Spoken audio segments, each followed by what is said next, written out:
Good afternoon, everyone. Thank you all for being here. For those of you I haven't had the chance to meet yet, my name is Anthony Tordillos, and I have the privilege of representing you all in District 3 on the San Jose City Council. I wanted to start by thanking you all for taking time out of your Saturday. Obviously, a lot of places that you could choose to be, so we appreciate that you're spending a couple hours here with us to be engaged, to learn more about what's happening at City Hall and in our communities. We really appreciate the effort. We're coming up on the 3-month mark next week since I was sworn into office, and a lot of council offices don't necessarily do big town hall events like this, but a real focus of ours in the first couple of months has been getting out there, engaging directly with the community. I'm a big believer that the people who know most about what's happening in our neighborhoods and what the greatest need is are members of the community. So we wanted to have this event to just share a little bit about what we've been up to in the first couple of months, and then spend most of the time just answering questions from you all in the community. So to go over the agenda for today, starting with a brief welcome, and we'll move into a recap of our work over the first 90 days in office. Then we'll talk briefly about some of the things that we have in the works, some of the stuff that's coming up on the horizon, and then we'll turn it over to Q&A.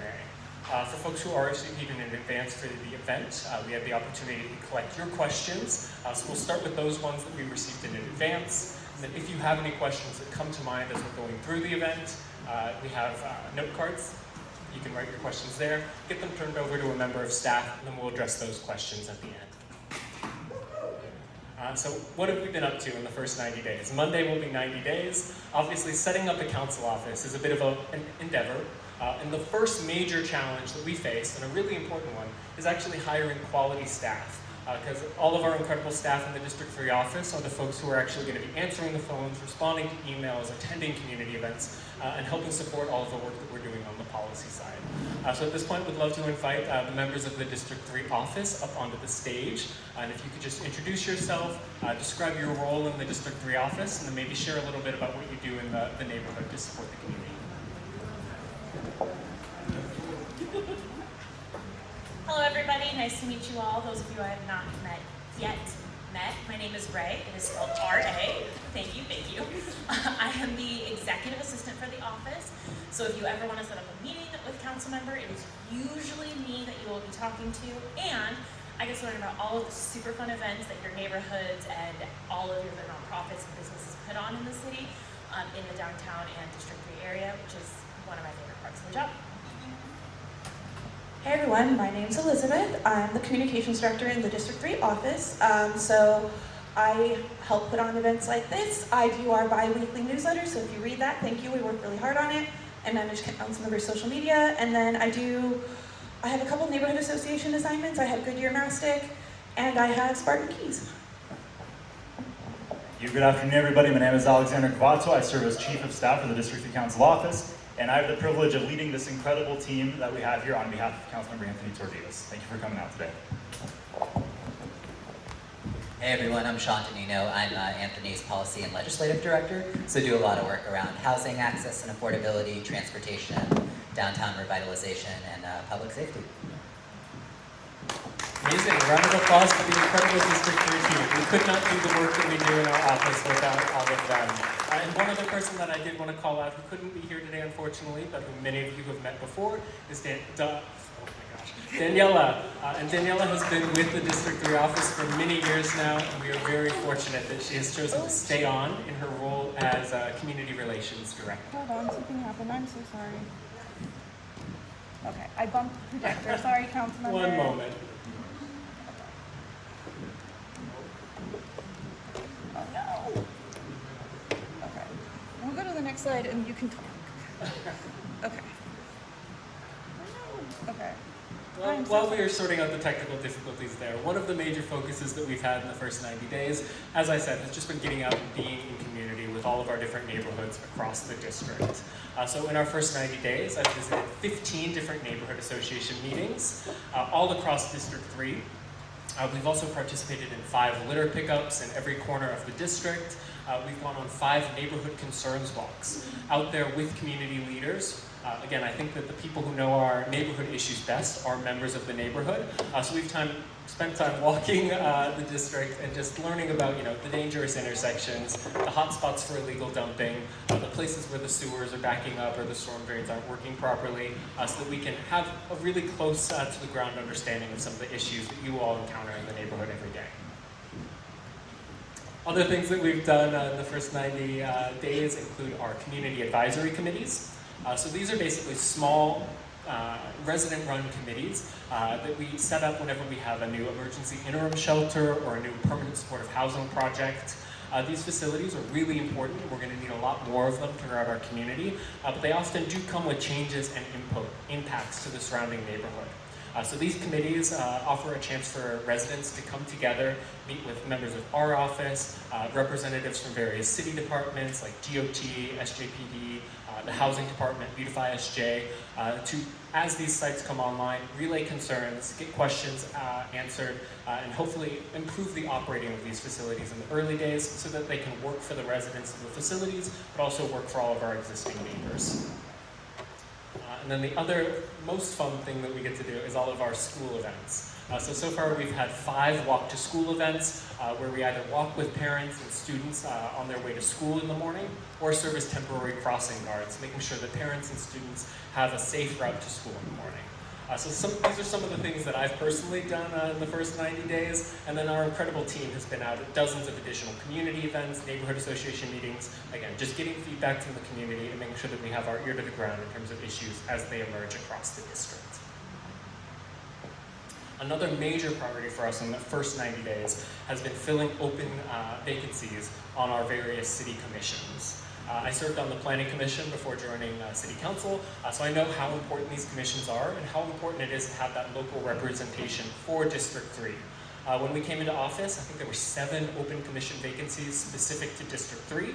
So we had our open enrollment period where people could submit applications for all of the different commissions. That ended on September 30th, and then since then we've been slowly reviewing the applications that have come in and making selections for some of the vacant seats. So far we've already selected candidates for our Senior Commission, Parks Commission, and Library and Education Commission, and then just this past week we received the bundle of applications for the Planning Commission and the Housing and Community Development Commission.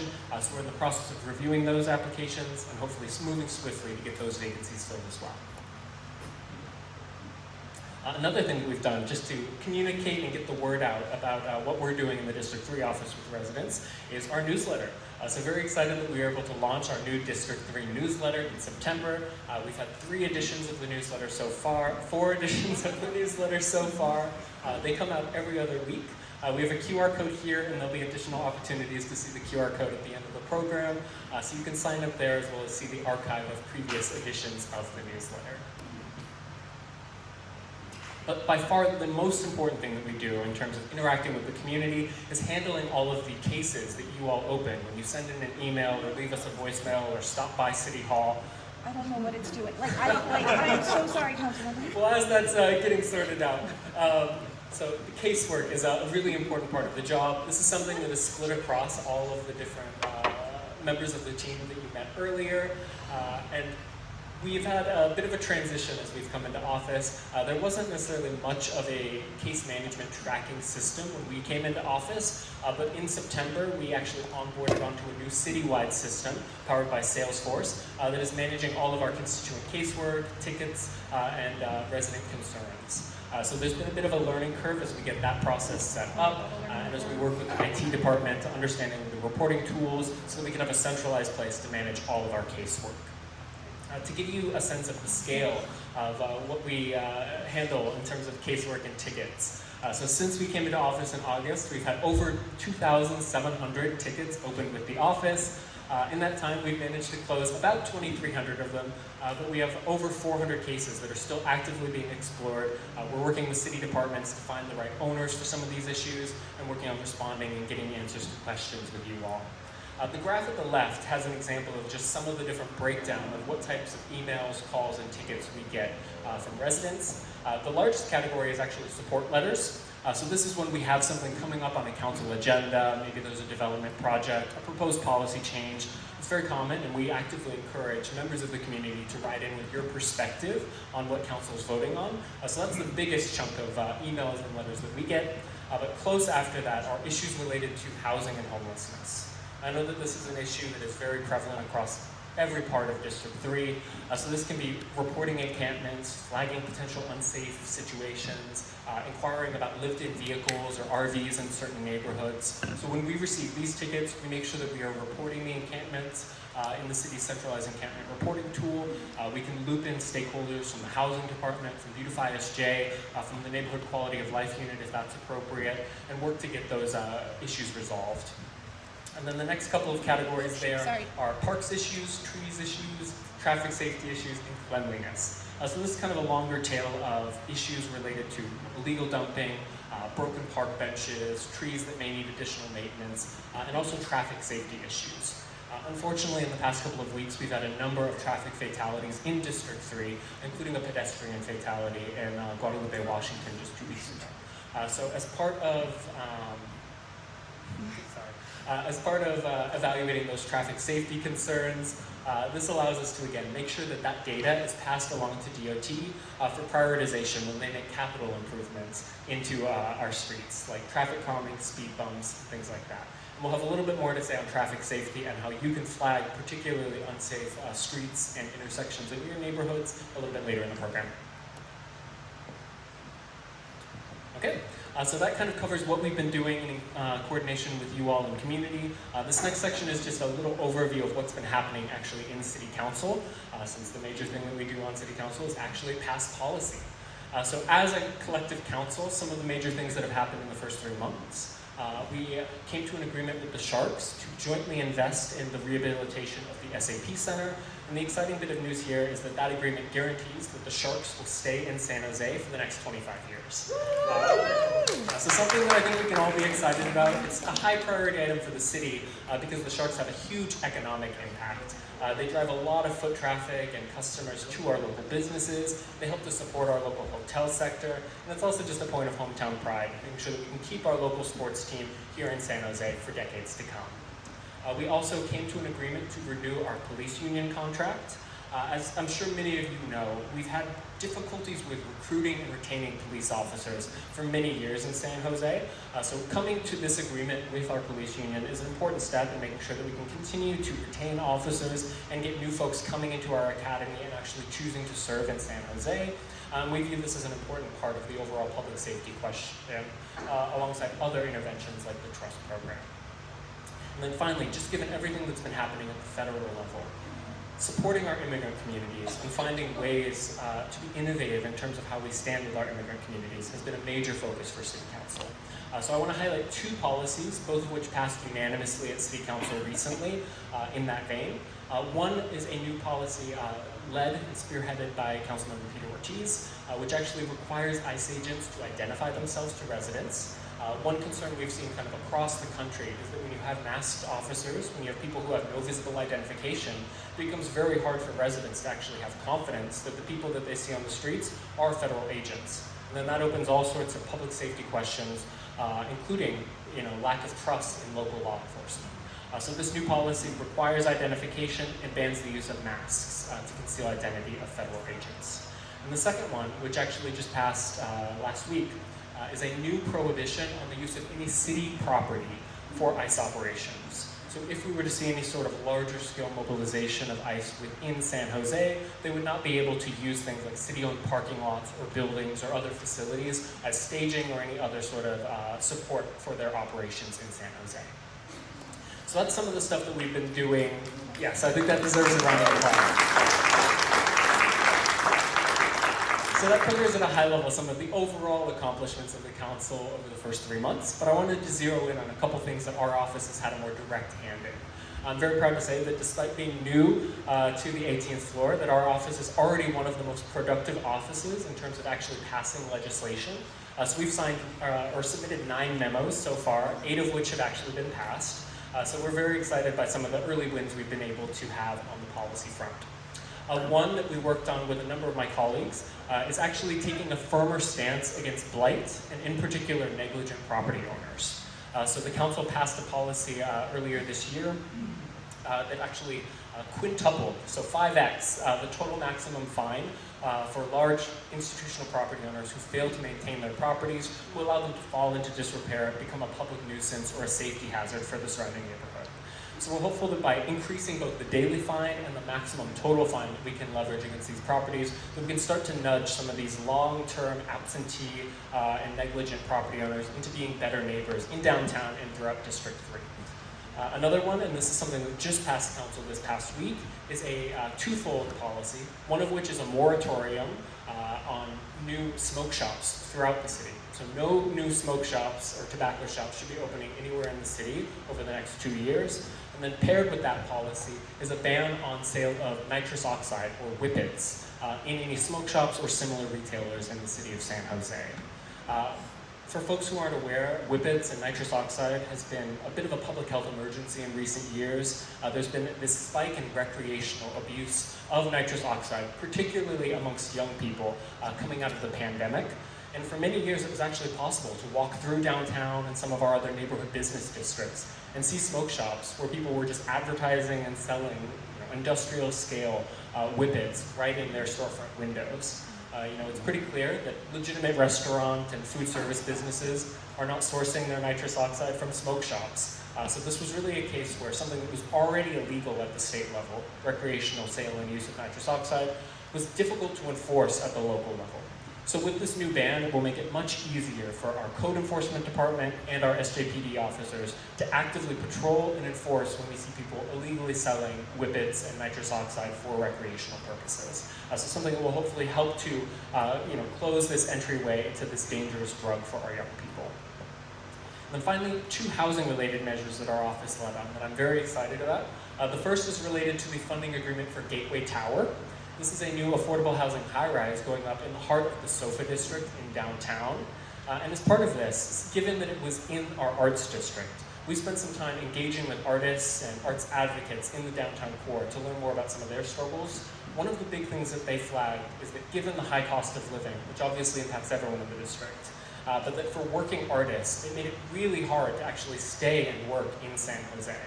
I'm a big believer in the importance of the arts. I think that they make our city more vibrant, more beautiful, more livable for everyone in our community. And from the city's perspective, they're also hugely important to our local economy.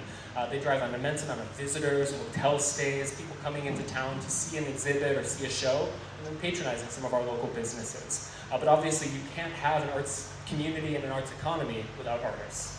So with this new policy, 10 of the units in Gateway Tower will be set aside to have a preference policy for local artists living and working in downtown San Jose. So our first step towards helping to support artists who are at risk of being priced out and displaced of San Jose. And then the second major housing reform that we've had, alongside Mayor Mahan, Councilmember Cohen, and some of my other colleagues, is directing staff to explore a building code change to legalize apartment buildings that are a little bit taller with just a single staircase. This is actually a reform that's had a lot of momentum across the country recently. This is one of the dominant forms of housing across Europe and Asia. There's thousands of these buildings in New York and Seattle and Austin and other cities. And the reason that this policy is meaningful is because it enables us to build housing on smaller lots and irregularly shaped lots, infill properties in downtown and close to transit, and it also dramatically lowers construction costs. So this policy, if we're able to see it through to the finish line, would lower construction costs by more than any single housing incentive program that the city of San Jose has ever passed. And lowering construction costs ultimately will mean more housing gets built and lower costs for all of our residents who are burdened, we know, by the high cost of housing in San Jose. And the other important thing to call out here is that all of the available research that we have is that these buildings are every bit as safe as traditional forms of construction. So in the year ahead, we're looking forward to working with the building department, working with our fire marshal, our building trades, and our fire department to continue to evaluate this policy and hopefully deliver this building code change, which will lower costs for San Jose families. And then just wanted to call out, if you're interested in following some of our housing policy specific work, we have a dedicated mailing list for people who are curious about housing policy and want to follow along with what our office is doing. And then finally, what is on the horizon for the District 3 Council office in the next couple of months? The first thing is that we are launching our office hours program. So this one is a very common thing that a lot of council members do, and it's something that we wanted to pick up as well. We're looking at having a mix of both virtual and in-person office hours events, so that people can come out, get some direct FaceTime with myself, raise questions, flag concerns, and have that tight feedback loop with members of our community. So our first office hours will be coming up. We're having coffee with a council member at Playback Coffee on November 21st at 4:30 p.m. We're going to try and get a diversity of locations and times to make sure that we can get office hours that are accessible to everyone in the community, as well as a mix of virtual options. So we will be sending out more information about this in our newsletter. Another exciting thing we have coming is interns. So now that we've been fully staffed, we have a couple months under our belt, we've got the office up and running, we are now hiring for interns. So the QR code on the left there and the bit.ly link will take you to the job posting for our internship application. So if you know any local high school students or college students who are interested in learning a little bit more about local government and having a direct impact in serving our community, definitely share this opportunity with them. And then beyond that, on the right, we're building a local volunteer list for people who want to get out and help to serve the community in District 3. I mentioned that we've been prioritizing neighborhood litter pickups and other park cleanup events, and we have other service opportunities that we want to make an ongoing part of our office's work, and we'd love to have you join us at some of those events. So if you're interested in getting out, rolling up your sleeves, and helping to serve the community, you can also sign up for our volunteer list there. Another big one, we have our new District 3 website launching, it says by the end of the month. I'm hopeful that it'll be up next week. We will see. But this will be just a bit of a resource hub. It'll be another place where you can stay up to date about what is happening with the District 3 office, as well as find resources like how to connect with your local neighborhood association and how to flag different issues like illegal dumping, homeless encampments, and traffic safety issues in one centralized place. And finally, this is one that I'm very excited about, is that we are reviving the D3 Decides program. So some of you who've been in District 3 for a while may recognize this program. It started many years back under Councilmember Perella's, and this is something that the clerk calls the participatory budgeting process. So this is a pool of legacy money that we have that can go towards investment in projects serving the community in District 3, so long as the community plays an active role in thinking about what the projects are, designing how they're implemented, and actually voting on how the money gets spent. So very excited about the potential for this project. Some of the things that have been funded with this money in the past include art boxes and murals and other public art projects, parks maintenance repairs, as well as things like traffic calming to make our streets safer. So the general process here will be that between now and the end of the year, we will continue to collect feedback and project ideas from you all across the district. In January, we'll take a bit of a pause to actually vet some of the project ideas that have been submitted, get cost estimates from the different city departments that would actually be tasked with implementing some of these. And then once we've assessed feasibility, there'll be a community outreach and engagement opportunity where we can have meetings to discuss some of the project ideas and then ultimately vote on how you all want to see that money get allocated on projects within District 3. So very exciting, and you can scan the QR code there or follow that link to submit your own project ideas for how we spend this D3 Decides money. And then just a brief overview of some of the policy priorities that we'll be looking at in the months ahead. One is around permitting reform and streamlining some of our city processes. As we've been talking to small business owners in Japantown and downtown, we've seen this recurring theme of people just running up against rough patches in the city's process. So we want to look at how we can make it easier to set up a business in District 3, and then also less expensive to operate a business over the long term, so that we can make sure that we have a vibrant small business community that's able to succeed in San Jose. We'll also be looking at our historic ordinances. This is another thing we've heard directly from residents, particularly in Japantown. So we want to make sure that our ordinances are striking the right balance between protecting our important historic resources in San Jose, but also working with the needs of our residents and our small businesses. We'll also be looking at some more policies related to bringing down the cost of housing in San Jose so that we can address our housing shortage and our housing affordability crisis. We'll be looking at ways to make our streets safer, particularly in downtown, where we know that concerns around public safety remain top of mind and have an impact on whether people feel safe going out and spending time in and around downtown. And we will be preparing for the 2026-2027 budget cycle. And I wanted to just let you all know that throughout the spring, we're planning on holding some budget town halls and community meetings so that you all can provide perspective on what your top priorities are heading into next year's budget cycle. And with that, we will now start the Q&A portion of our program. So as I said, we will start with the questions that were submitted in advance when you all registered. We have Alexander coming up to serve as a little bit of an MC with some of these questions. And then a reminder that if you have questions that come up kind of as you're in the audience, just fill out one of the note cards, get it to one of our staff members, and we'll tackle those questions at the end of the program. We had some great questions submitted by folks in the audience, so we'll get right into it with a question about some of the work that Beautify SJ does. So Councilmember, can you talk a bit about how will Beautify SJ in the city keep newly cleared major homeless encampments empty? Will encampment-free zones be enforced, and will they be patrolled? Great question, and one that we've heard at a number of neighborhood association meetings in our first couple months. So the answer is that when we do a large-scale encampment cleanup, there is a process where we send outreach workers to patrol those areas to make sure that the areas do not become re-encamped. That's particularly important in sensitive areas like along our waterways, where we actually have a legal obligation with the federal government to maintain the waterways, keep them free of pollution, and also free of encampments. So that kind of covers the aftermath of some of the large-scale encampment cleanups. In terms of no encampment zones, those are enforced and patrolled. We have Beautify SJ out roughly 2 times per week, patrolling the designated no encampment zones. And within the no encampment zones, Beautify actually has the authority to abate without further outreach or notice. So that's kind of the distinction between the no encampment zones and just general encampments elsewhere in the city. Given the shortness of resources and the scale of our homelessness crisis, areas without the city, encampments outside of no encampment zones are subject to something called the city's code of conduct. This is basically looking at minimizing the impacts of the encampments on the surrounding community, so things like safety concerns, illegal dumping, trash, sanitary concerns.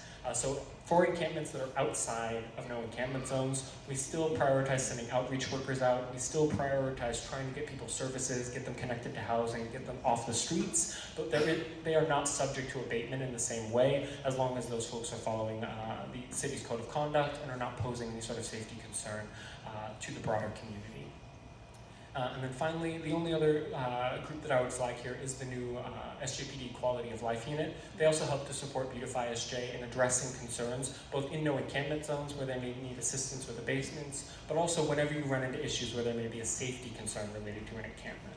So if there's any reports of unsafe behavior, or we recently had an encampment where there were fire concerns and concerns that it might catch some of the nearby trees or brush on fire, that's an example of one where we would send out the Neighborhood Quality of Life Unit to try to correct behavior, notify folks about that code of conduct, or if the safety concerns are really severe, perform an abatement to address the concerns. Great, thank you. And a similar question, but specifically around the North Side neighborhood. So for example, back Esto Park, North 13th Street, what are some of the things the city is doing to address homelessness specifically in the North Side neighborhood and in some of the areas around there? Yeah, great question. The city generally doesn't have neighborhood by neighborhood strategies here. So I would say that the most important thing for the North Side neighborhood is just to continue to flag those encampments in the encampment reporting tool, but also make our office aware of them. One thing that is an evolving area of the city's policy is how different departments work together to address the crisis. So just a couple weeks ago, we had an actual audit report from the city auditor about interdepartment coordination when it comes to homelessness. And one of the things that was flagged in that report that was disappointing to me was that we weren't actually leveraging to its fullest potential reports from residents about encampments when we then prioritize resources for things like outreach and abatement. So moving forward, the housing department has direction alongside Beautify SJ to actually focus on using 311 data and other constituent outreach. So the hope is that if we all are good and diligent about actually reporting these issues, and our office has a big role to play in that, then housing will have a better idea of which neighborhoods are most impacted, and then that will directly feed into their prioritization of which neighborhoods receive priority in terms of outreach from the city's service workers, who then go out and try to get people connected to housing, to case management, get them back up on their feet. So there is a direct feedback loop where we'll hopefully be able to make progress in neighborhoods like Northside. And a similar question, and something that we've been hearing about quite a lot, of course, is Orchard Park. I know we have a few neighbors here from Orchard Park. And so can you share a little bit about what the city is doing and some updates on the city side to address some of the issues in Orchard Park? Absolutely, and I want to thank our neighbors from Orchard Park for being so generous with your time, walking with our staff and actually showing us the issues firsthand. It's one thing to get an email, it's another thing to actually be on site and get to witness some of the damage, some of the concerns, some of the safety issues firsthand. I know that's immensely useful for our staff, also very useful when we are relaying concerns to other city departments like SJPD, the Parks Department, DOT. So thank you for being generous with your time. In terms of what is happening actively in Orchard Park, 2 weeks ago, the city performed an abatement along the waterway there on Coyote Creek for only the city-owned portion of the land. And I think this alludes to some of the challenges that we see addressing concerns like this in areas where you have multiple government agencies in the mix. So the concern here is that there is still a significant encampment along the waterway there. There is a significant amount of illegal dumping. There have been concerns about some illegal activity. There's been damage to the nearby park. But basically all of the remainder of the problem is now on county-owned land. And the city has been in touch with our partners at the county, and we're in the situation where we cannot perform an abatement on county-owned land without the county's permission. So we have taken the first steps to actually apply for a permit to then perform that abatement in coordination with the county. But the county has come back and said that they will approve any abatement of this encampment until the city has demonstrated that there are actually housing units available for about 20 people who are living along the creek there. So we are in a bit of a stalemate at the moment where the city's hands are tied. In terms of what our office is doing, we are talking to basically anyone who will listen to try to find that housing capacity. So we've been in touch with the supervisor, the county supervisor for that portion of the district, who is kind of looking at the capacity within the county's shelter program to see if we have beds available. We've talked to Cupid Alexander from the Housing Department about some of the existing city facilities, and in particular the Taylor Street Navigation Hub, to see if we can carve out some of the space in that facility, specifically for members of this encampment, so that we can move forward more quickly with the abatement. And we have a fallback plan here of the city does have some additional emergency interim housing facilities coming online in early December. So we've been working with the housing department to say, if nothing else, can we carve out 20 units in that new facility in December so that we can prioritize getting these folks out of the waterway there near Orchard Park into housing in these new facilities. Then we will follow up, be able to get our permit with the county, perform the abatement, do all of the cleanup and remediation along that portion of the waterway. And then the final step here is to work with the Parks Department to reinforce the fencing, some of the boulders that are there, to prevent that area from, again, becoming re-encamped in quick order. Who is the county supervisor? This is just across the border into Supervisor Lee's district. Thank you. A similar topic, we received some questions about the abatement at Columbus Park, which, as many folks know, shortly before Councilmember Tordios joined the council, the city moved forward with a large-scale abatement at Columbus Park. Now, many of those residents were moved into shelters throughout the county. What services are being provided to those residents to ensure that they can then transition into housing and are not displaced back onto the streets? Yeah, this is a great question. I did want to take a moment just to talk about what was different about Columbus Park as opposed to some of the city's other large-scale encampment cleanups. And I would say that the city was much more intentional about the way that they actually planned this abatement. So the city actually had a very extended outreach period for residents of Columbus Park. I believe in total they were out there about 70 days in advance of the actual start of the abatement with outreach workers engaging with residents. They had a proactive plan to actually bring additional shelter capacity online in coordination with the abatement. So they opened 5 new motel conversions all across the city. We had one of those hotel conversions in District 3 at the Allura Inn, but the others were in District 7 and 9, I believe, as well as the opening of the Taylor Street Navigation Center. So as they kind of planned the opening of those facilities throughout August and September, they worked proactively with residents at Columbus Park to get folks signed up for housing in these new facilities, and then they started to catalog possessions so that they could make sure that folks were not losing items as they were abated from Columbus Park. So then once the actual abatement came, it was kind of this slow-moving staged abatement where they would move folks in as sites opened out of Columbus Park into the new shelter capacity. In terms of the actual services that are being provided, they have case management services, they have meals on site at most of these facilities, including the Taylor Street Navigation Hub, so 2 warm meals per day. They have on-site security to make sure that things are safe for both the folks in the facilities and for the surrounding neighborhoods. And then they also have pet care support. Since one challenge historically with doing these abatements is that many of the folks living in these encampments have pets. So all of the new facilities that are being designed have things like dog runs, and then the city and the county are able to provide on-site services like veterinary care for the pets who are getting brought along from some of these abatements. So all in all, the city was able to house over 200 people who are coming out of Columbus Park. So that is in stark contrast to the way that we've traditionally handled these large-scale abatements. I think the process is never perfect, but I think it was certainly an improvement over how this has been done historically, and I think a lot of lessons learned that we can carry forward into future large-scale abatements. Thank you. Continue on the questions related to the abatement at Columbus Park. We also know that there were many residents living in RVs at Columbus Park. And we had a question related to some folks in RVs who are in places like Berryessa Road, near the flea market, near the 24-hour fitness off of Old Bayshore. So what are some of the plans at the city level to help bring those RVs off the streets and connect those residents with housing? Yeah, thank you. I want to start by just acknowledging the scale of this particular problem, because I think that'll illustrate why the city has so much trouble kind of getting traction here in a visible way. So at the start of the year, we did an audit where we cataloged all of the RVs and other large lived-in vehicles across the city, and there were over 1,000 of them across the city. So a large-scale problem. We currently operate 2 safe parking sites, including one in District 3 near Berryessa Road. But obviously that is nowhere near the capacity to park all of the vehicles for people who we have living on the streets in RVs. So when it comes to Columbus Park, there were a large number of RVs there. The city actually tried out a new tool here that ended up being pretty effective. So they called it, let me get this right, the Vehicle Relinquishment Assistance Program, but basically a buyback program for RVs. So as part of this, as we were doing that extended outreach with residents at Columbus Park, we went to people who were living in RVs specifically and said, hey, we have a housing unit for you in one of these shelters. We know you're in an RV. Can we buy your RV from you in coordination with you moving into this shelter capacity? And through that program, the city was actually able to get 70 people to take them up on that offer. What happens then is that the city purchases the RVs, the people move into housing, and then the city ultimately scraps the RVs, since most of these are in very poor condition. But the important bit there is that means that these RVs don't just end up back on the street in a different neighborhood with a different resident. So it is fundamentally about trying to decrease the total number of lived-in vehicles that we have across the district and the city. So that program has been a resounding success. Heading into the next budget cycle, I know DOT is looking at receiving funding to continue that program.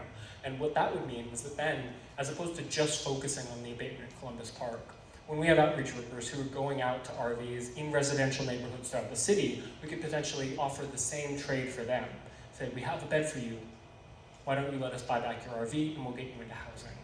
So I think that's a promising direction there. The other side of this is trying to expand our safe parking site capacity. I had the opportunity to tour the Berryessa Road safe parking facility. It's operated by a great organization called We Hope. And so far that facility has really, yes, props to We Hope. They're one of our better operators in San Jose. But that facility has blown past all expectations in terms of how many people they've been able to serve and how quickly they've been able to move people in who are living in RVs and then ultimately graduate them out of living in the RV in the safe parking site and into more permanent housing solutions. So I think that has demonstrated that this model can work. So hopefully by continuing to invest in both safe parking site capacity as well as things like the Vehicle Relinquishment Program, we're able to over time drive down the number of RVs that are living on our streets and then get people into more stable housing in the long term. In the short term, it will be that slower slog of going out, doing the outreach, getting people paired up with services, and trying to address as much as possible the quality of life concerns that come alongside this. So while we are not, and we don't have the capacity to tow away all vehicles that are on all of our streets, we do have the ability to do outreach, get people connected to services, and try to address things like illegal dumping, generators that may be running, safety concerns, bio-waste, things like that. So that's where the focus is now. The other thing that I'll mention here is the OLIVE program. So this is the Oversized Lived-In Vehicle program. This was a pilot that was run this year, and this basically designates specific areas in the city where we do not allow lived-in vehicles. So they do an audit of all of the streets that have RVs on them. As part of that process, we come up with these OLIVE zones, and in those zones there is more proactive enforcement against parking and lived-in vehicles, but those are temporary. And the idea is that they shift from neighborhood to neighborhood, again, mostly trying to address the quality of life concerns and preventing concentration of RVs and quality of life impacts in particular neighborhoods. The Olive program is looking at getting some additional funding in the next budget cycle, so that will hopefully also give us just some more tools to get outreach workers out and to also address quality of life concerns. Thank you, and that gives us a great segue into some questions around our Department of Transportation. And so the first one we have is if you can speak a little bit about how the city is addressing increases in abandoned vehicles, trucks, RVs, and cars on San Jose streets. Absolutely. So we had the opportunity to talk to the Department of Transportation about this and understand their overall strategy here. Currently they have 2 different teams that deal with abandoned vehicles. The first one is a proactive patrol team. They're basically just driving the streets looking for vehicles that have clear signs of being abandoned, things like broken windows, deployed airbags, if a car doesn't have wheels and is up on jacks. So they have the ability to identify those vehicles, confirm that they're actually abandoned, and then tow them away. The other side of that program is the team that is responsive to reports from 311. So when you report an abandoned vehicle in 311, there's then a process where the second team can go out and investigate. Try to, again, confirm that the vehicle is actually abandoned, and then deal with the vehicle. So we have some stats here from last year, and there were 12,000 cases that were managed between these 2 teams across the city, and they resulted in the towing of about 2,000 vehicles. Can I ask a question, or can I ask one after, based on that topic? Yes, absolutely. We'll have a period at the At the end end? for questions from the audience. So It's absolutely. based on this topic, though. Absolutely, yeah. So do it later or now? If you'd like to answer that question later, or if you want to answer it now, we can do that as We can well. handle it now. Okay, because here on that topic, I receive, because I live on 33rd Street. There's a lot of vehicles that are parked there for extensive period of time, and I mean months. And I shared with you when you came to my door, that problem. And I received an email saying that this program is on hold, that they're no longer asking residents to move their cars because of the lack of vehicles being towed. So you're saying the program's still active, I'm confused. Great question. That was actually the next one that we had Oh, pre-submitted, so it sorry. actually works out well. You saved us a little bit of time. Segue. But this is basically 2 separate programs. So the program that we were just talking about was specific to abandoned vehicles. So vehicles that are largely inoperable, maybe they have broken windows, other things that indicate that they've been truly abandoned. You know, maybe someone got into an accident, they just left their car on the side of the road, they had no intention of ever going back and getting it. So that's the program that we're talking about when we deal with abandoned vehicles. The program that you're talking about there is, I have it written down somewhere, the Extended Parking Stay Program. So this was something that used to exist within the 311 app. You could report cars that were being parked for longer than the statutory limit on the streets, cars that are violating the basically city code around how long you can park on city streets. That program was recently sunset. Part of the reason that they ended that program was that they found that they were only able to resolve a very small number of the cases. We probed DOT a little bit on this in terms of why they thought that the program wasn't having the effect that we hoped. And it would turn out basically that these vehicles largely were not abandoned. They were violating the parking ordinance, but as soon as DOT went out and put a warning on their windshield, the person would see the warning and they would end up just moving their car across the street. That car may ultimately then overstay their welcome there as well, but it was a case where it was resulting in very few vehicles actually being towed because they were doing that warning period up front. So the stat that we received from DOT was that only 0.01% of the cases that were reported in 311 actually ended up getting towed. So the city looked at that from a resources perspective and said, this program doesn't really seem to be working. It's not a good use of our limited DOT officers' times to be going out and flagging these vehicles if the vast majority of them are not going to end up being enforced and towed. So they ended up kind of regrouping and looking at a different approach. That kind of resulted in the new program, which is the Expired Registration Enforcement Team.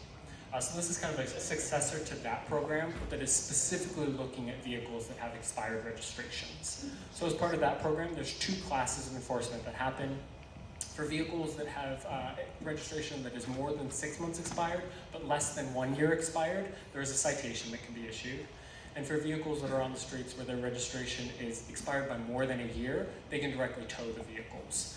So that program only launched in mid-August, right about the same time that we came into the District 3 office, but so far has had a lot of actual throughput in terms of addressing cases.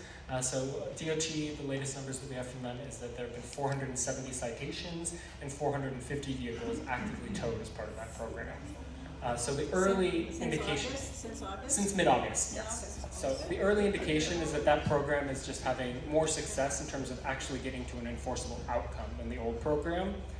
I do think that the way that the city has rolled out the change between the two programs has been very confusing. A lot of people emailed our office saying, you know, they were getting these automatic emails about their cases being closed, saying that vehicles would no longer be towed for violating the extended stay ordinance.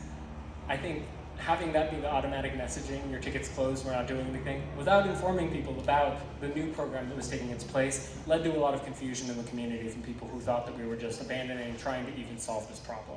But DOT is actively working on this. They're looking at ways to evolve all of these parking enforcement related issues over time. Do you want me to comment? Because again, the memo was very confusing because they said it was based on budget, but now I'm hearing that there still is an evolution of this.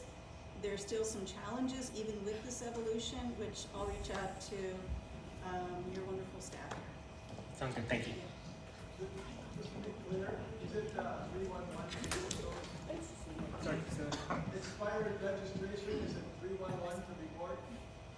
yes, I believe 311 is still the correct one. Yeah, so 301 is still the main avenue for reporting that. Of course, our office is always happy if you want to email us or give us a call. We're always happy to pass those cases along, but the 311 app remains the best way to get those to the city staff's attention.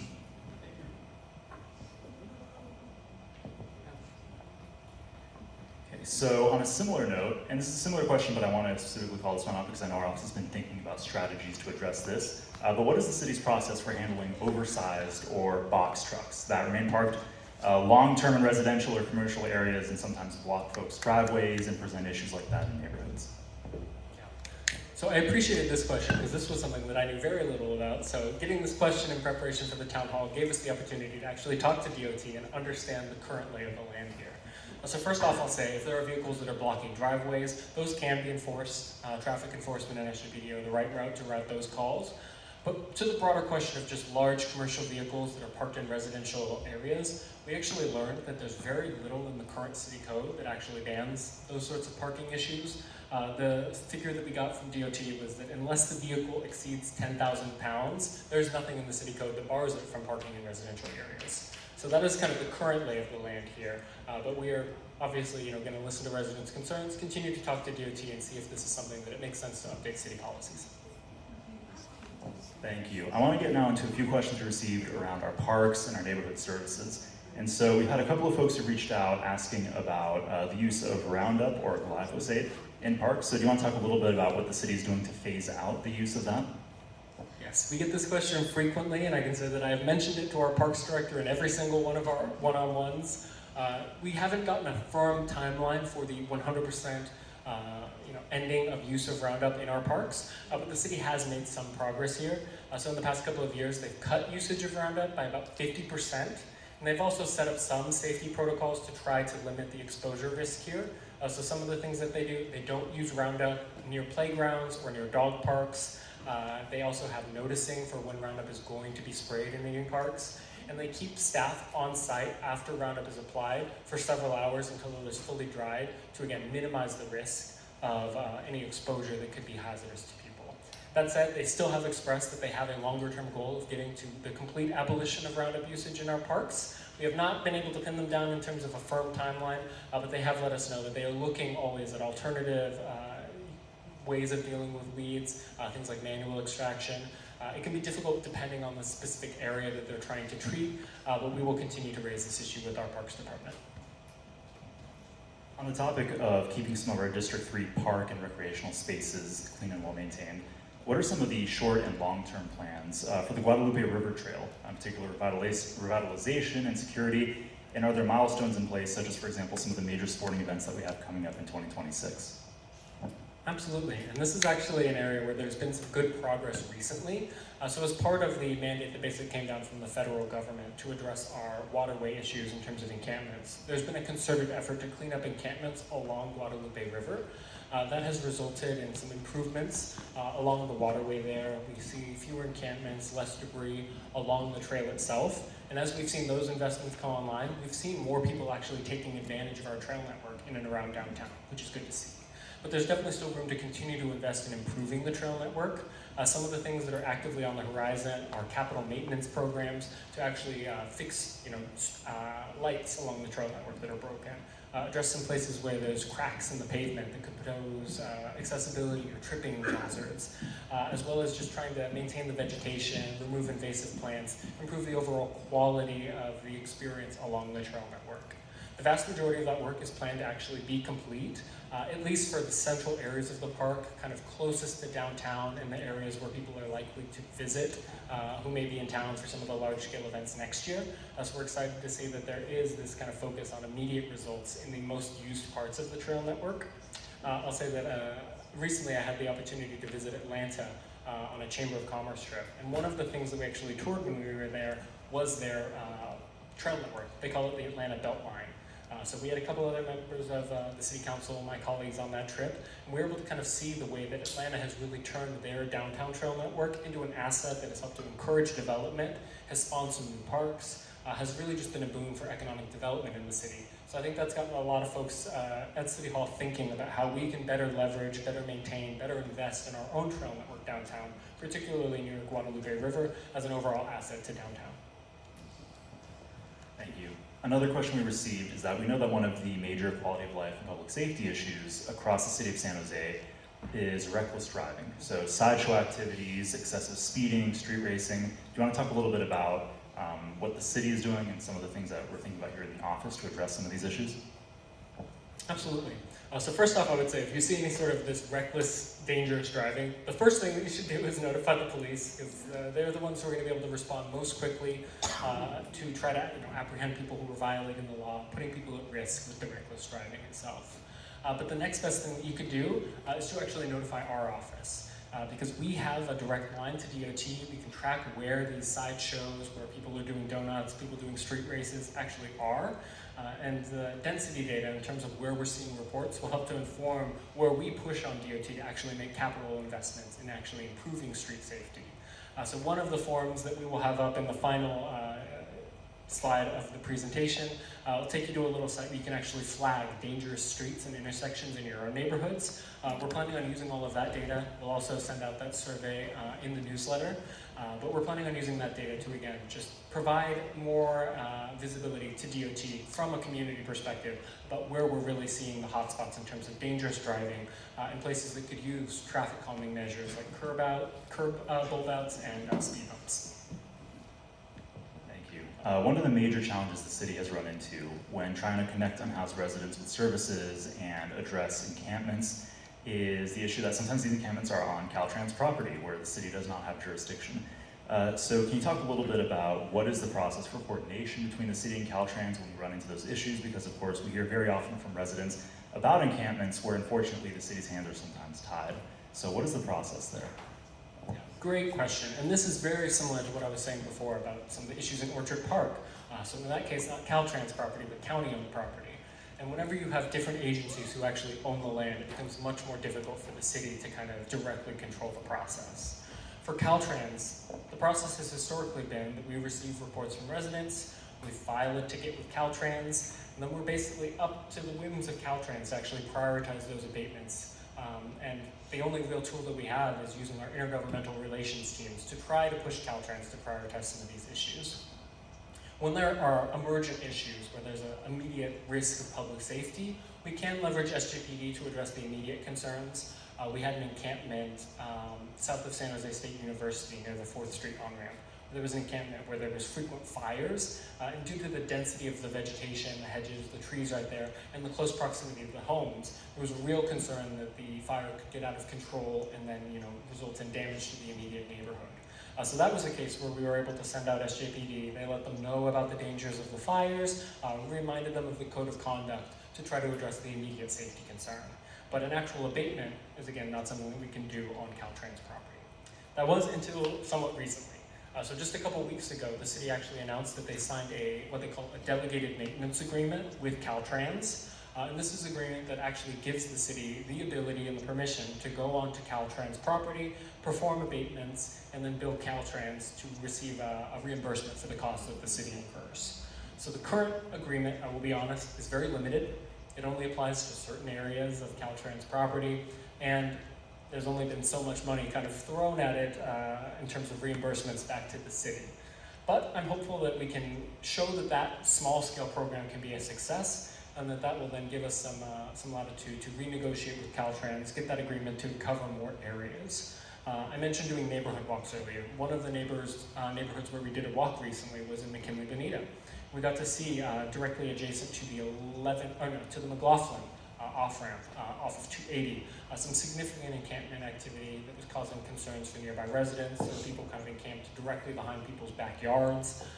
And that is actually one of the areas that is covered by this new delegated maintenance agreement. So we're still kind of navigating, it's early days. The agreement was barely signed 2 weeks ago. So we're working with DOT to understand the process of how to actually prioritize cleanups and addressing issues in the areas covered by the agreement. But it's something that we're actively looking on, and we're hopeful that that program can grow if we can prove that it can be successful. Thank you. We also received a question about San Jose Clean Energy. We know that many residents are interested in pursuing some of its programs and rebates that make it more affordable and less costly for families to electrify. So can you talk a little bit about San Jose Clean Energy, what it's doing to expand some of those rebates, and what is available to residents? Yeah, this is something I care a lot about. I'll touch briefly on just two of the existing programs that exist here. One is called the Eco Home Rebate. This is a rebate that exists for things like heat pumps and battery storage facilities for solar panels. So that's an existing rebate program that homeowners can use to try to electrify their properties, which will ultimately decrease natural gas unit usage, lower our carbon emissions, and improve air quality. The other program, which is newer, is a financing program. So this one allows for 0% financing backed by the city, so that when people have investments, since some of these things do require significant upfront investment, the city can help to lower the cost of actually paying back that investment in these new energy efficiency systems. I will call out one other program that we tried to pass recently. We came very close. We were one vote shy on city council, and it was looking at the fact that we have these existing rebate programs to cover things like heat pump conversions. So this was going to look at an actual ban on new non-heat pump air conditioners. And the reason that our office was interested in this is that there's, again, a different government agency, the Air Quality District, that has a ban on gas furnaces that is going into effect in 2029. So we looked at this, and we're really concerned that there are people whose air conditioner might die tomorrow. They'll spend thousands of dollars to replace that next year. And then maybe 5 years from now, their furnace will die. And then they'll find out that they can't replace the furnace and that they have to get a heat pump anyway. So we were looking at trying to smooth out that entire process, continue to invest and increase the rebates and financing incentives that are available, and then hopefully save people money and unexpected surprises when that other regulation comes into effect in 2029. Again, we were one vote shy of actually making that policy a reality, but we're looking at alternative ways to spread awareness about the fact that that new furnace ban is coming into effect in a couple years, and get the word out, particularly with contractors who are actually interfacing with customers in San Jose, to let them also know that they should pass the word on to consumers and residents in District 3, that maybe if your air conditioner dies, you should just move directly to a heat pump and leverage all of the incredible rebate programs that we have here to save those costs over the longer term. The other thing that I'll throw out here, just some stats from our energy department. We currently have enough funding in the rebate program for about 1,000 heat pumps a year. But that is something that we monitor in terms of uptake, how many residents are actually taking advantage of the rebate program, and every year the city looks at kind of demand and can allocate additional money to those rebate programs as needed. Great, thank you for that answer. Another question that we received related to homelessness and the city working with unhoused residents to connect them with services was specifically about some of the plans that we have here in the District 3 office to work with city staff, to work with some of our local organizations, to support the unhoused residents in the community in real lasting and tangible ways. So do you want to speak a little bit to some of our plans here in the office? Absolutely. So one, I think that we do need to continue to invest in building more emergency interim shelter, more safe parking capacity. A lot of folks are on the streets and they would jump at the opportunity for shelter if we had the capacity available. So I do think that both the city and the county have an obligation to find ways to continue to invest in that capacity so we can get people off the streets, we can get them connected to services, we can get them connected to healthcare, and ultimately give them a path towards longer-term stability and kind of getting their lives back in order. In the short term, though, I think that there are some real improvements that we have to make as a city in terms of the way that we do outreach. I mentioned that audit that happened before. One of the most horrifying things to me in that audit was that there were actually documented cases where different city departments were not talking to one another, and there were real impacts on unhoused residents as a result. So one example that I'll cite from that report is that there were cases where the Parks Department was going out and talking to people living in encampments and saying, hey, you can't be here, there's gonna be an abatement. But don't worry, the housing department's gonna send outreach workers. They'll get you connected with services, they'll get you on a waiting list for housing. They'll be out here shortly. They would file a ticket with the housing department that the housing department would never respond to. And then suddenly the next thing you know, the next interaction the people living in those encampments had with any city employee was with a police officer who showed up and said, the abatement's today, you have 30 minutes, grab your belongings and go. And where we have cases where we are talking to unhoused residents and promising them that there's going to be outreach, there's going to be an extension of services, and then they never hear back from us, I think that that's really an unacceptable way to operate the overall response to our encampments. So I'm glad that as a result of that audit, that came to light.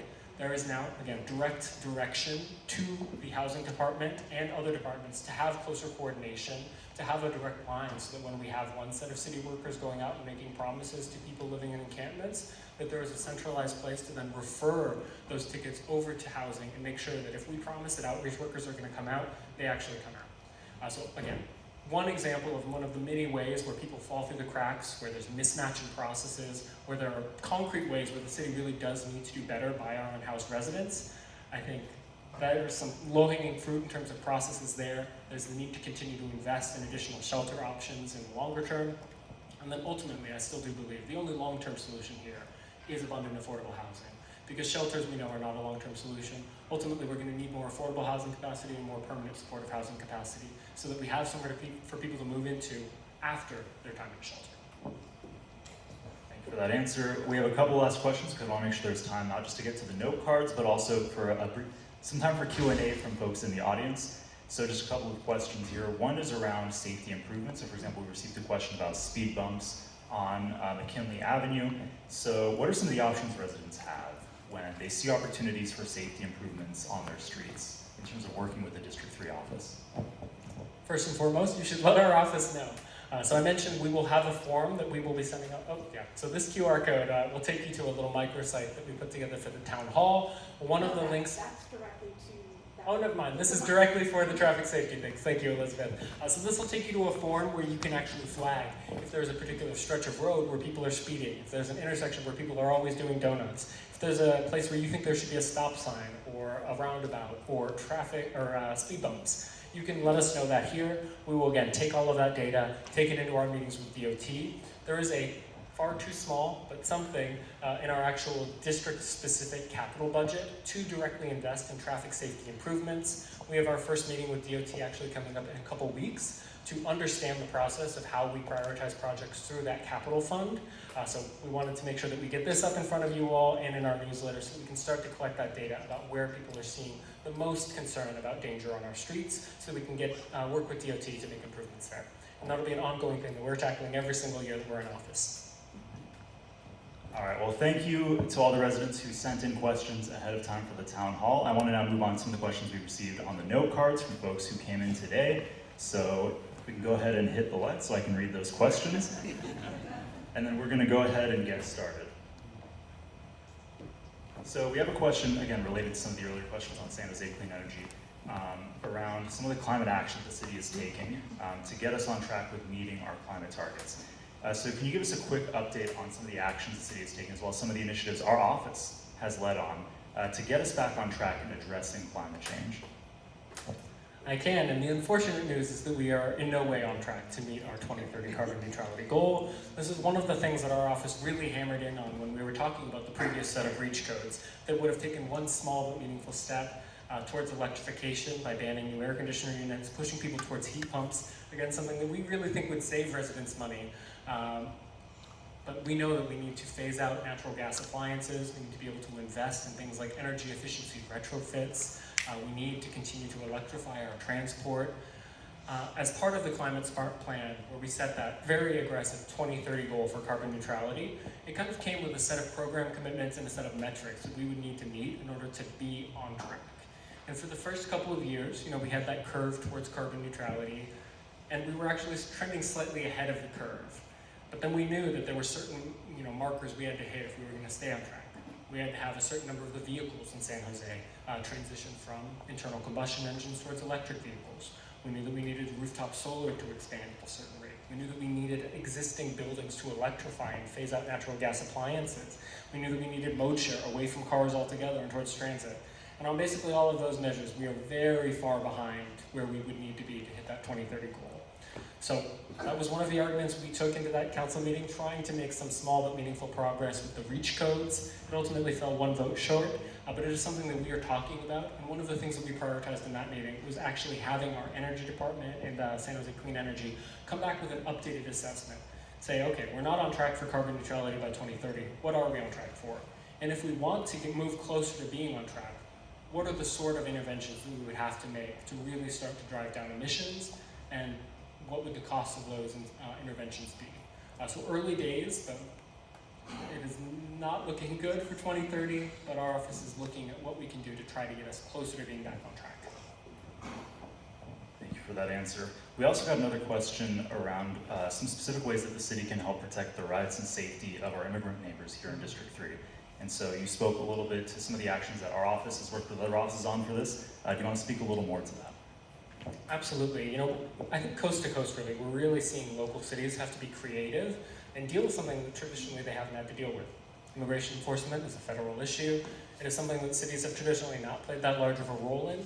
Santa Clara County and San Jose were some of the first counties and cities to adopt the sanctuary city moniker, say, we're not going to contribute any resources to immigration enforcement. That is a federal problem. We're not going to pay our police officers to enforce federal law. We're not going to invest any city resources into enforcing federal law. That has been the status quo for many years. We're seeing now that just with the increasingly hostile posture from the federal government and from ICE, the large-scale raids that are happening in LA and other places, that cities are having to be more creative. So one of the programs that I mentioned, the anti-masking ordinance, that is something that actually existed and passed at the state level. So the state of California's legislature passed a bill banning the use of masks by law enforcement. The bit of that is new to San Jose specifically in our local ordinance is the identification requirement. So if you, in theory, go up to an ICE officer who doesn't have any identification, you say, are you with ICE? Are you a federal agent? Under this ordinance, they would be required to say yes and identify themselves. So we can differentiate between someone who's actually doing immigration enforcement and someone who might just be posing as an immigration officer, knowing that because there's no identification, because masks are so common, that's something that they can get away with. So that's one example. The other is the program that we passed this week to ban the use of city property for ICE operations. And this is also something that is ever evolving. So we have additional items coming before the City Council before the end of the year that would look like really making sure that we secure our data, particularly things like automated license plate readers, which are very useful for SJPD to be able to track down criminals, address crime, leveraging those are very helpful for investigatory purposes. What we don't want is for that data to then end up in the hands of federal agents. So we're looking at that. We're looking at a number of different programs. We're looking at things like safe site training programs for city employees, so that if there were ICE operations coming into a city facility, making it clear to employees that ICE does not have the ability to come into employee-only or non-public areas of buildings without a warrant. So there's a whole suite of programs that the city is actively looking in here across basically every single department. We're doing scenario planning to prepare for the worst should things kind of ramp up, but it's something that a number of city leaders are taking very seriously. Thank you for that answer. So we have a question around ensuring accountability and transparency in government. This question specifically asks about the city creating a Department of Government Accountability. But if you can speak more broadly to what are some things that, for example, our council office can do to ensure that our city's government is accountable and transparent to residents? Great question. I think we do in some sense have a person in City Hall, a department in City Hall that is tasked with government accountability, and it's our city auditor. That report that I mentioned before about homelessness, where we're making promises to people living in encampments and then not following through on them, that report was led by our city auditor. The city auditor has his own work plan where he can look at different departments, whether it's the way that we handle procurements, making sure that we're spending our money effectively, whether it's homelessness, making sure that we're doing right by our unhoused neighbors and running an effective and responsible program. He can add things to his own work plan based on his knowledge of city operations, but the city council and city council offices can also refer things to the auditor's work plan.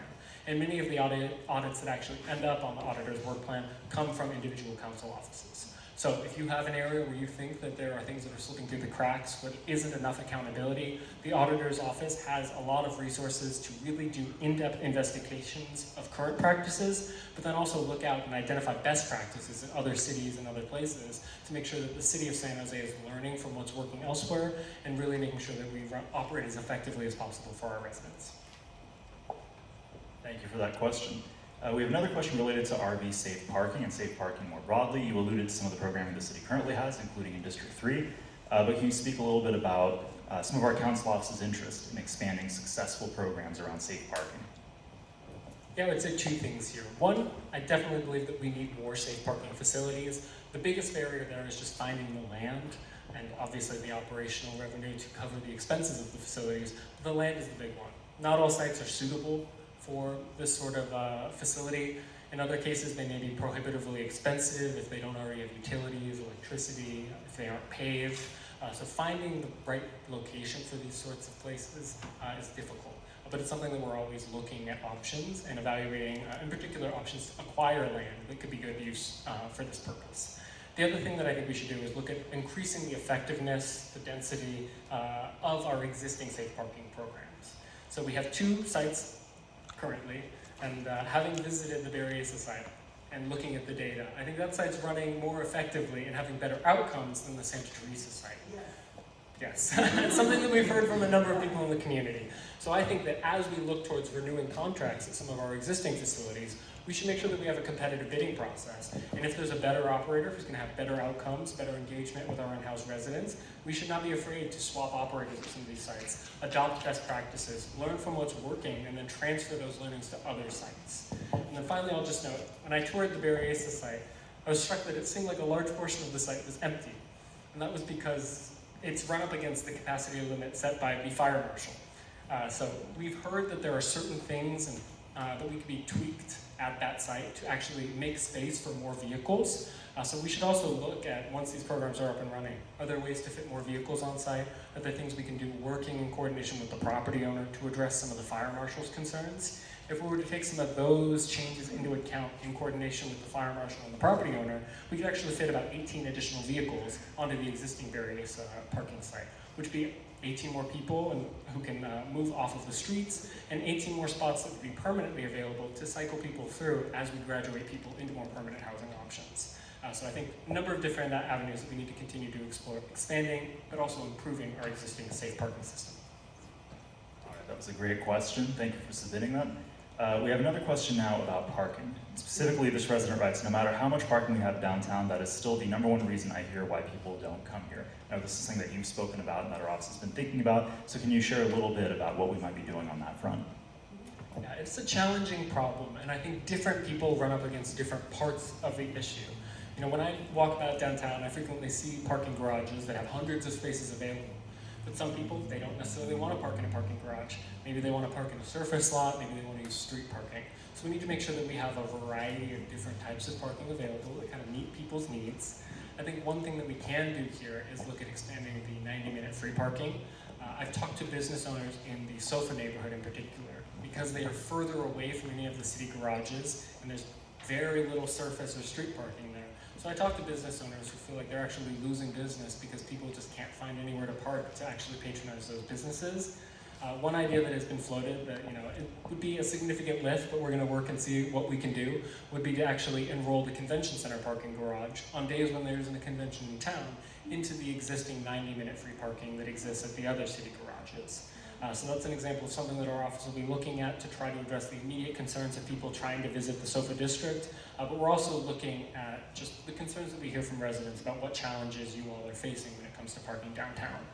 The other thing that I'll note here is just that we need to make sure that we're actually taking care of our parking facilities. I know several of our parking garages in the downtown core have had persistent issues with elevators. Some of them were down to 0 working elevators or only 1 working elevator for months on end. That obviously poses significant challenges for any sort of people who have accessibility concerns, elderly residents, disabled residents. We want to make sure that if we have these parking facilities, that they are open and accessible to everyone in our community. So it's important that we keep an eye on those maintenance of those facilities as well. Thank you for submitting that question.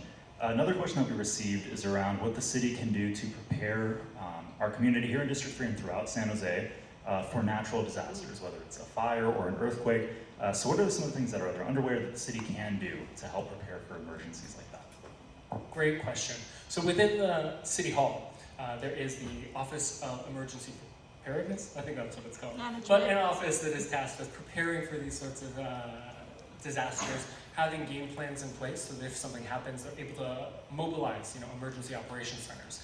They know what to do if, communications are limited, getting radios working. They know if they need to set up, hubs to offer services to residents, meals, warming, blankets, cooling, that we have the ability to do those things on quick order.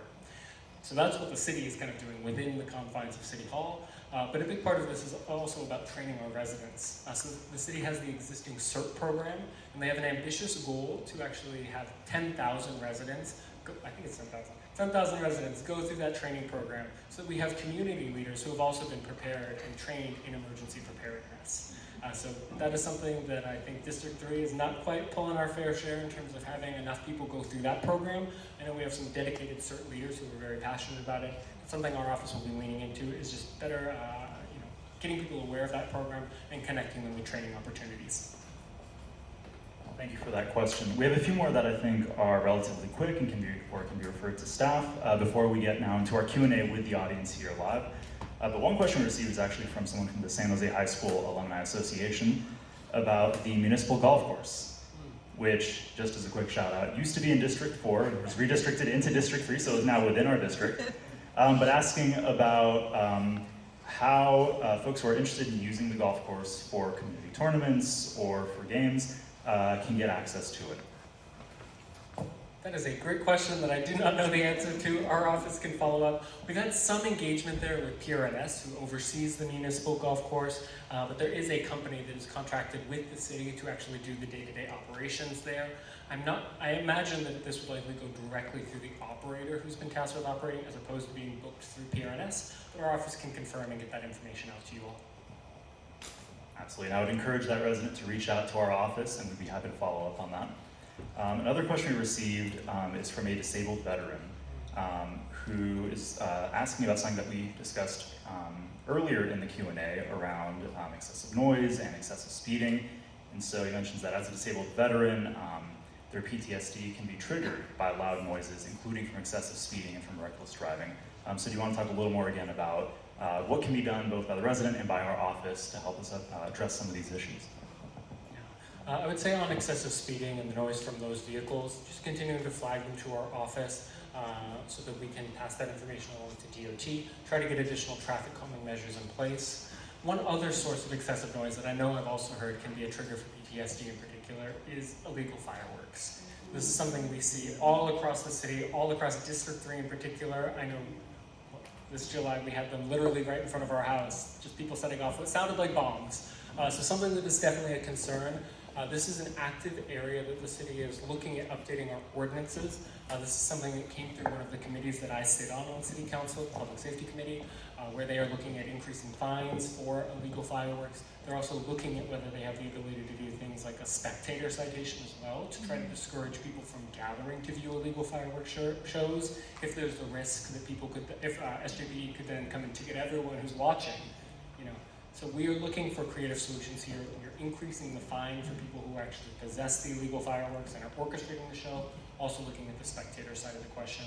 It's a difficult problem just because it is a big city and we do not have the resources in our police department to actively patrol every single area, especially during times like New Year's and 4th of July, where the problem is very widespread. But it's something that we're continuing to look at options. Can I ask a question about that? Sure. So I represent one of my neighbors that actually asked that question. I'm a general contractor and a real estate investor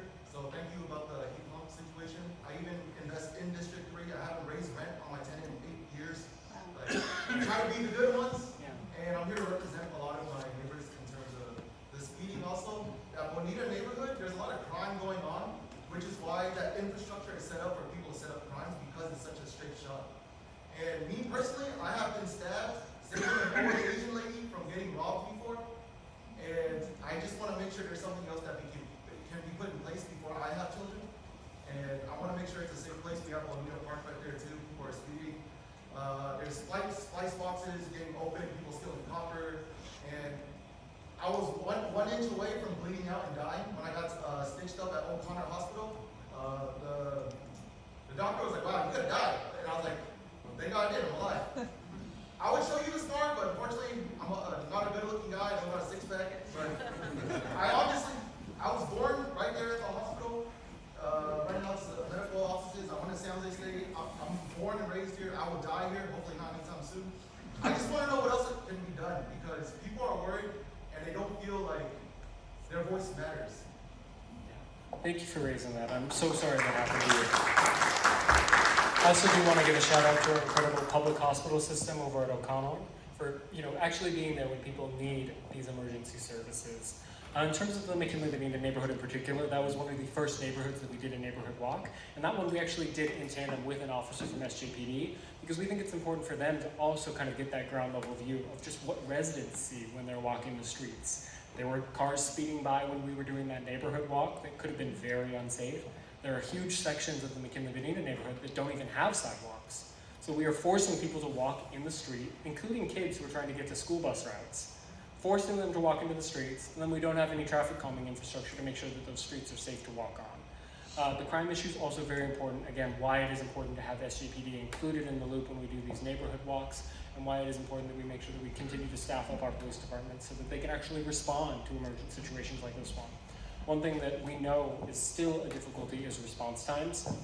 We are failing to meet our response time targets across both priority 1 calls and priority 2 calls, but priority 1 calls are the real concern for me, given that those are the calls that could be life or death. So we need to make sure that we're continuing to staff up there. And I think that we do need to have a kind of focused approach for some of the places where we see disproportionate crime, disproportionate safety concerns, disproportionate traffic injuries and fatalities, so we can really address the areas that have not seen the investment that they deserve.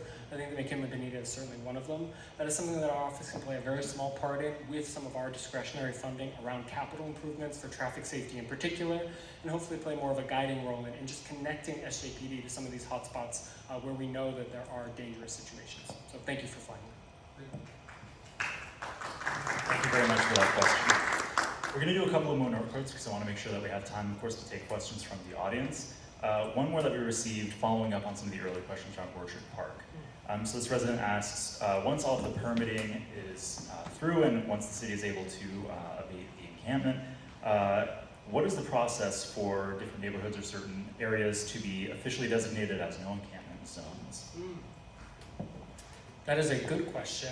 It depends a little bit on the specific area and what the ownership of the land is. For Orchard Park, it is again going to be difficult to get a no encampment zone because it is not city-owned land.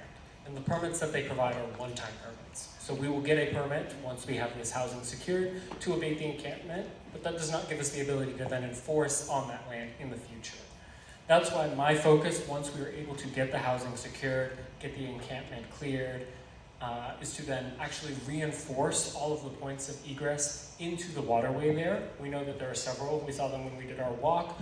One kind of along the railroad tracks, the entire fenced area, but also some of the places further down the waterway where people can kind of get in and out. It's important to secure those areas to minimize the risk of having these areas really quickly be a target for additional encampments. We've seen similar situations kind of near the old fire station on Santa Clara Street with a kind of really easy egress point into land, in that case owned by Valley Water. Valley Water also does have no encampment zones. The city unfortunately doesn't have any direct control over those zones, how they get policed, how they get enforced, but they have a robust program for some of their land that they own along waterways. It is just a tough problem given the disparate ownership of all of this land along our waterways, but something that we need to have, I think, site-specific plans to address. In this case, I think the biggest thing post cleanup is going to be reinforcing those kind of barriers to the waterway right there. Is it possible to put a more permanent fence along the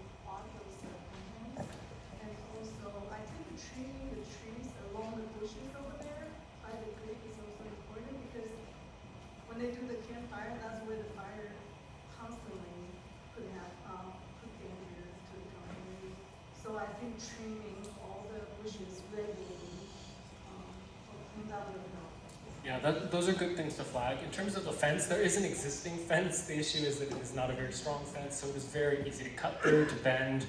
We've seen, parks fix holes in the fence and then have them torn open again, in the matter of a week.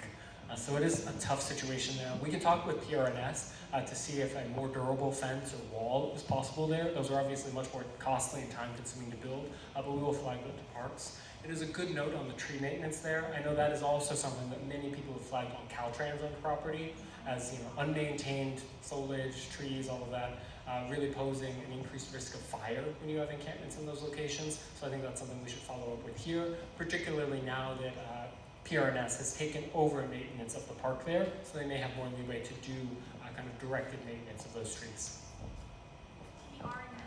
Oh, sorry, PRNS, Parks, Recreation, and Neighborhood Services. Sorry, a lot of acronyms in the city, but thank you. All right, and for our last note card question, we had someone else asking a question around the participatory budget, what was previously known as D3 decides. We talked a little bit about this earlier, but I know some folks came in a little late, so if you want to talk again about, number one, how much money there is in the participatory budget, and again about the value that brings for residents to be able to have direct input on their community. Absolutely. So I will say that we don't have nearly as much money in this as they used to have. I was looking through Councilmember Peralez's old budget sheets, and they had hundreds and hundreds of thousands of dollars to spend on the participatory budget. At this point, the city is not putting additional money into the participatory budget process, so the only money that we have is the legacy money that was not spent by previous council offices. That totals about $150,000. So a good amount of money that we can hopefully leverage into multiple projects, getting good coverage in different neighborhoods across the district. In terms of, again, some of the things that have been funded historically, there have been things like the flashing crosswalk indicators, so you can press a button and hopefully have a safer way to cross the street. That's one example. Another is some of the mural work. There's a mural moving forward at Bekesto Park, finally, that was originally allocated money from the participatory budget back in 2016, I believe.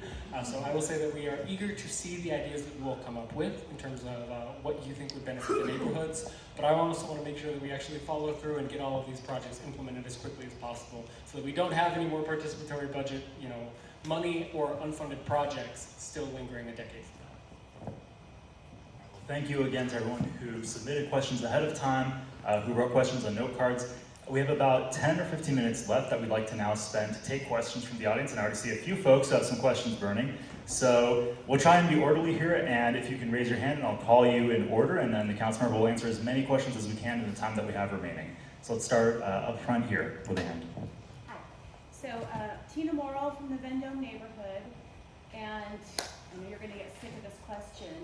It's about the Roundup use in parks, and I want to know, what will it take to maybe have the council talk about moving the staff, encouraging the staff, the PRNS staff, maybe to do some benchmarking. What are other cities doing?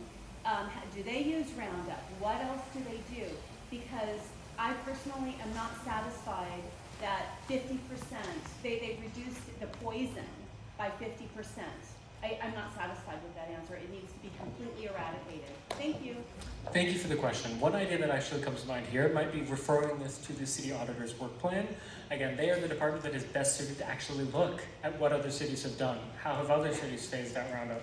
Are there things that we can learn that can accelerate our own decrease in usage? So that is a good note. I think we have some homework to talk to the city auditor, see if we can get that incorporated somewhere. And the other thing is just to continue to talk to our colleagues, continue to send feedback to everyone on council.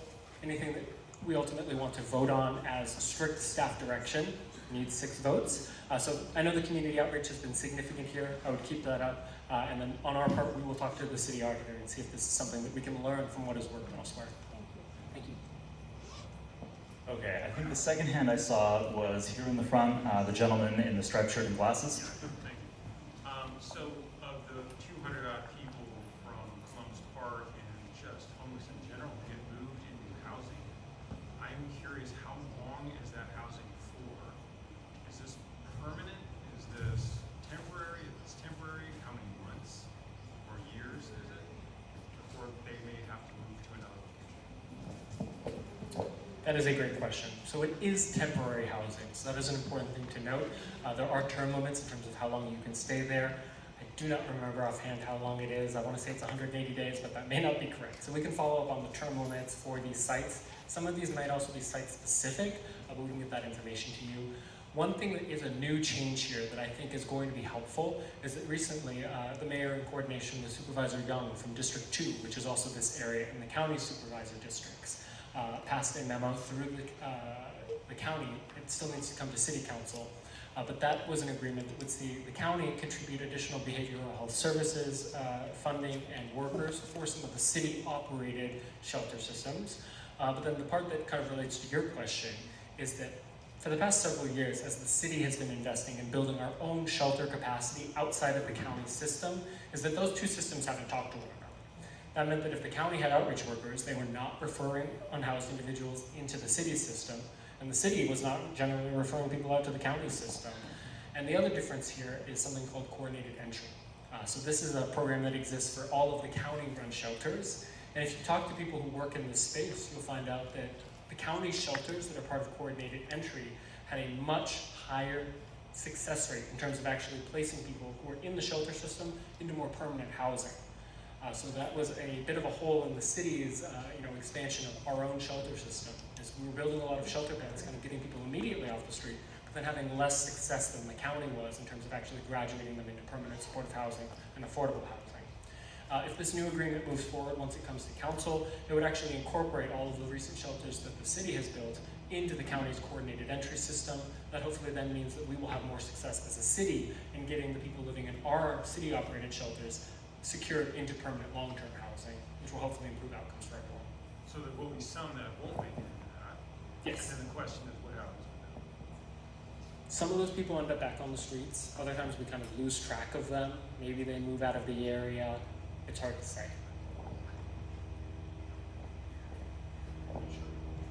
So I believe the next hand I saw was in the back there, yes, and then we'll move to the gentleman in the red shirt over there. So I have two questions. Hopefully they'll be easily answered. The first is, how do we enforce ICE showing their ID? And the second thing is, Google has a lot of property downtown that they're not doing anything with. And it's my understanding they have 20 years to do something with it. So Mr. Sobrato has leased land to the company for to the city for $5 a year for temporary housing. Why can't we go to Google? Oh, that's right, you used to work for them. Sorry, why can't we go to Google and say, pony up, right? And make more safe parking. And for people who are worried about having ugly RVs downtown, put up those big green construction fences around them so we don't, have to torture, right? So anyway, two questions. Thanks. Yeah, thank you for the questions. First, on the topic of ICE, I will say that, a lot of unprecedented things have been happening in the government, in the legal realm recently. A lot of things that we thought were settled questions of constitutional law are now being relitigated, and I think that the city's attempts to have regulations around ICE are in that bucket. So this is likely something that will end up getting contested in the courts. We will see what the courts say. For the city, it felt like it was important to take a stand to show that we were standing with our immigrant communities, and also because this is such a unsettled area of law in an unprecedented time, we stand, I think, at least some chance that the courts do rule with the city that we have the ability to regulate this sort of behavior when it applies evenly across the board to all officers, not just targeting federal officers. So that kind of addresses the ICE question. In terms of Google, it's actually worse than you said, in that they have 30 years to develop the land. And there are some very small safeguards in that development agreement that Google signed with the city. So there is a community benefits fund. It's roughly $200 million. And there are commitments that Google has to pay out into that fund, regardless of whether they end up building anything at all on their land. The difficulty is that the first, major milestone there is not until the 10-year mark, so 2031 is when the first really big, chunk of change going into that community fund will be due. The challenge with holding Google to account now and saying, we actually want you to do something else here, we want you to lease the land, we want you to build, is that because the city has signed this development agreement, that essentially governs the relationship between the city and Google and the expectations for that land out for the next 30 years. So I think we are seeing now some of the perils of signing these long-term contracts with large-scale landowners with very limited enforcement mechanisms for the city to intervene when development goes off track. I am very far removed from the parts of Google that were involved in the real estate side of things or their development business. But from what I've heard, they don't intend to just have the land sit there vacant for 30 years. I think we can look at the current state of the tech industry in the Bay Area with all of the layoffs that have happened. And we don't need a crystal ball to know that Google probably no longer needs 7 million square feet of office in downtown. But from what we have heard, they are actively talking with the city. They're talking with other nearby stakeholders like the Sharks at the SAP Center to try to evolve that vision for Downtown West into something that is more likely to actually get built in the short term. In the immediate short term, there have been some improvements. There's a new gym in that location. There's a new beer garden. There's site for activations and short-term festivals. But longer term, we know that we need to build something there. It is some of the most valuable, central, most connected to transit land that we have anywhere in the city. We need to move towards a new plan that is actually feasible to build, that will use a better use of that land so that our residents get benefits from that land, the city gets revenue from it, hopefully there's job creation. We don't yet know what that new vision looks like, but I'm hopeful that those continued discussions between Google, the city, and the Sharks will yield something in the years to come. So just follow up, sorry. So that's all really great to hear. And by the way, I meant to preface all my questions, but thank you for having me on the call. This is really awesome. And all those long-term plans of Google sound great, but I'm just saying, like Silverado had a piece of property down somewhere south, I think, where it's like, I'm not going to use this for 5 years. Yeah. You guys can use it in the interim, and it doesn't have to be governed by this contract development agreement. It could just be out of the goodness of Google's heart. I know. But I'm just saying, it could be something that they could just do outside of that agreement to help us out. So that's Yeah. all. No, I completely understand that angle, and I would love to see Google just step up and say, hey, we're not going to use this land for a while, let's open a large-scale safe parking site and solve the problem of RVs on our streets. I don't know that I would hold my breath for that to happen. You have seen some people, like the Sopranos, who are very generous in stepping up to partner with the city with those land leases. I know Apple has significant land holdings in North San Jose that they dedicated for affordable housing construction. We've yet to see them move forward, so we'll see how long that actually takes. It would be great to see Google do something similar.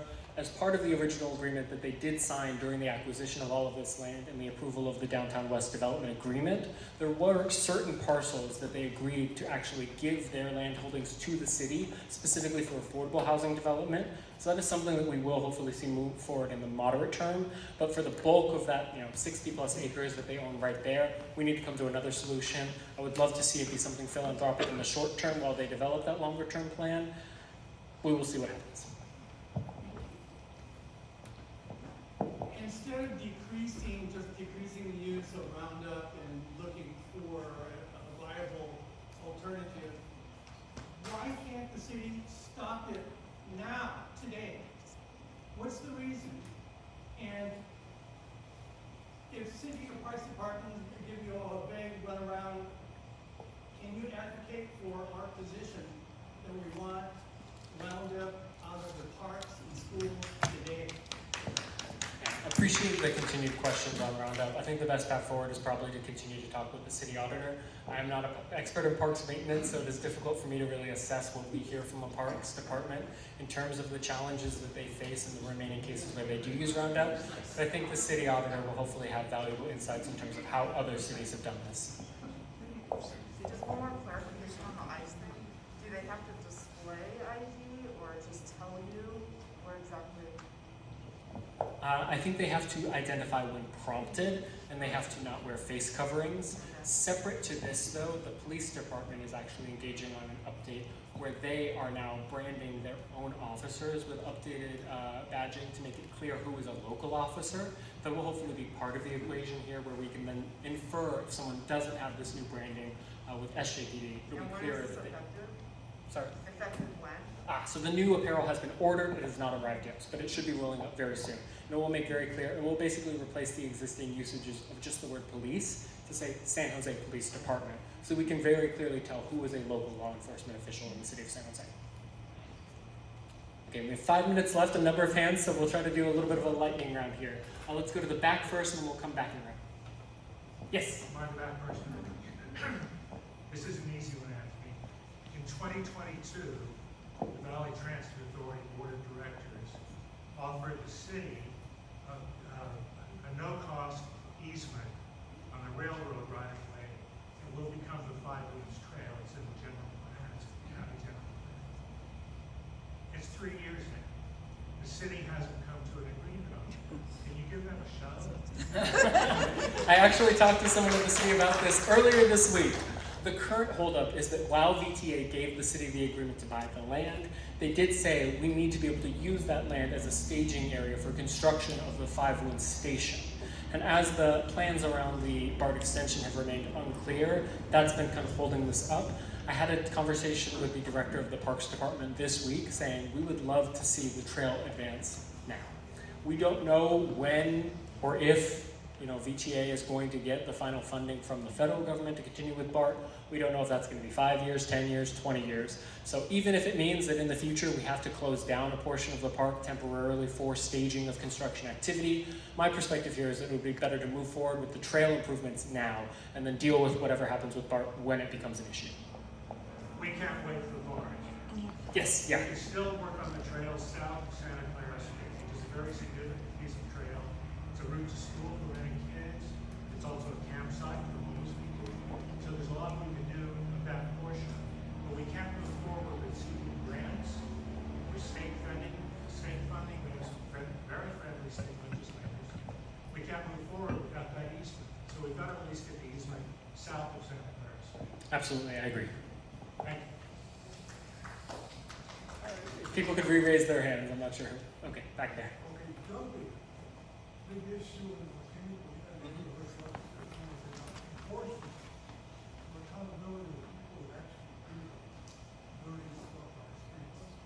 How close or is the city going to do include that part of the issue? Yeah, the city has leaned more into enforcement against illegal dumping recently, but it is tough just given the size of the city and the scale of the problem.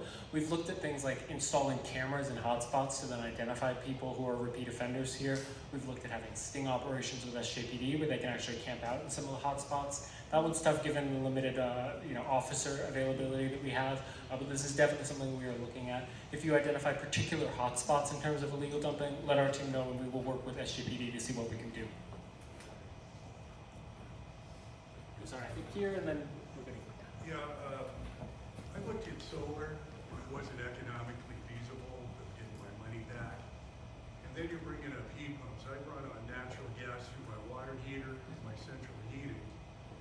And the cost of that would be astronomical. And I'm looking here, Michael Schellenberger, who ran for governor a few years ago, he said climate data manipulation exposed. And then Bill Gates just came out, there's no doomsday risk from global warming. And they're having another summit. I remember a few months ago they went to Brazil and they literally chopped up 100,000 trees in the Amazon to have their global, it's environmentally. And I'm going, I thought they were about the environment when they're tearing down all these Amazon trees. So natural gas to me doesn't cause global warming. Then you had Newsom that took out some hydroelectric plants that don't cause any kind of CO2 emission.